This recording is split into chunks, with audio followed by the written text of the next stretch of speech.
It took me 30 years to realize what I'm gonna tell you in the next 6 minutes.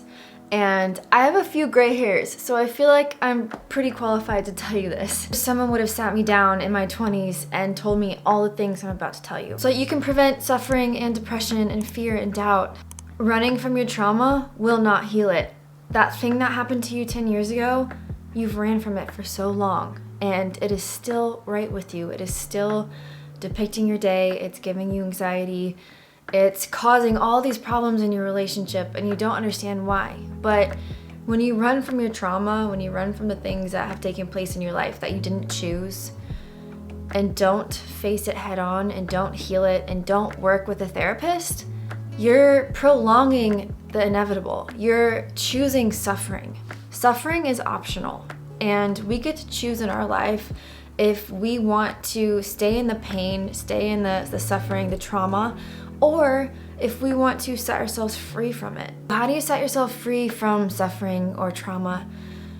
What happens in the body is when a traumatic event takes place, it gets stored into your frontal lobe. This thing called EMDR basically allows you to process that trauma so that you can rewrite it and rewire it in a different part of your brain. I went many years carrying a bunch of trauma that took place in my life, and it wasn't until I sat down with my therapist and we went over in a few different sessions, we did EMDR, and it completely changed my life. I'm able to talk about it now with close friends. I'm able to talk about it with you and share my experience, and although I'm not going super deep because I don't want to trauma dump you, I just want you to know that running away from your trauma is never going to heal it. Facing it is what's going to heal it. And I know it's hard and I know it's painful, but find a good therapist, do EMDR, and start living free from that. Stop holding on to people that don't want you in their life. Like, picture it, out on a lake, you're on a boat, you're sitting next to each other, you're the only one with an oar, only one with a paddle. You're not gonna go anywhere. You're just going in circles. And it's really time to evaluate who is bringing value into your life. If you're constantly the one who's reaching out, asking to do something, asking how their day is, constantly initiating, they're not pouring back into your bucket, and it's time to let go. See what happens. See what happens if you just let go and you don't communicate and you don't initiate.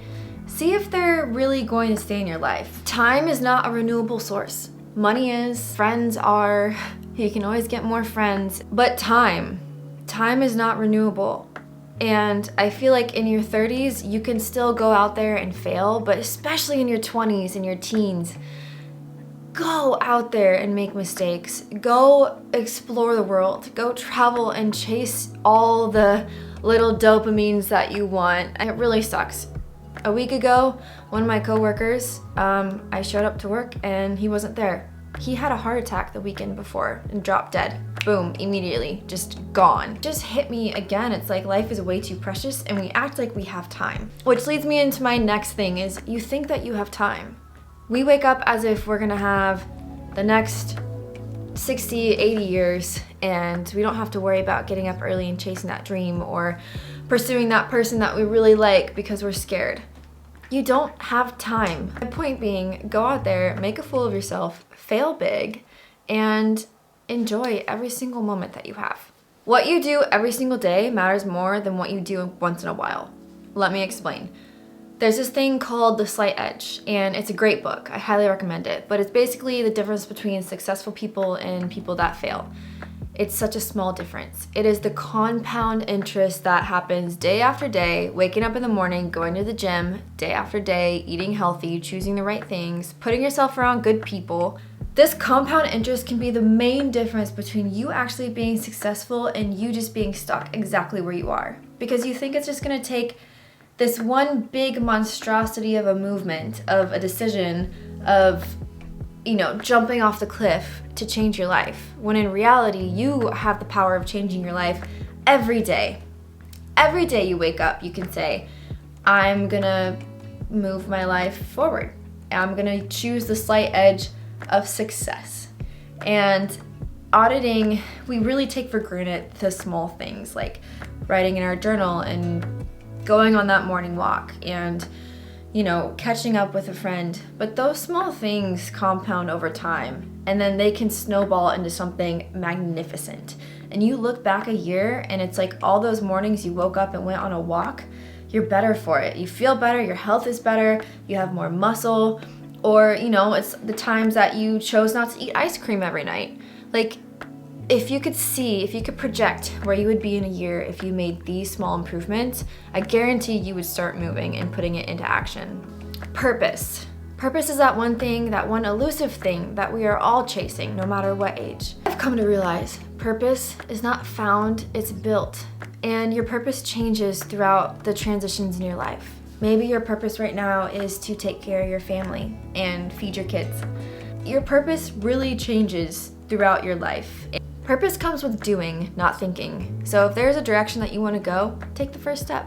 I always think about how God interacts with me in my life, and my purpose, when I'm like floundering, when I don't know what my purpose is, I always think that he has a stair step or a staircase to heaven, right? And I think that he lights up the next step for us when we need it. He's not going to show us the whole journey because we would get way too overwhelmed by that. But he does light up stair by stair, step by step, the next thing that we need to do. And he's going to see if you pay attention to that or if you don't. So here's what I want you to do. Take one of these lessons, go write it down, and then go review it every morning and see how you can change your life. These might seem small and they might seem insignificant, but it's something that took me 3 decades to fully understand and embody. If I had known this in my 20s, I'd be so much farther. Oh my gosh. If this helped at all, please subscribe, and I'll catch you guys in the next video. We have a lot of fun here. It's all about life in your 30s and figuring it out together. Until next time.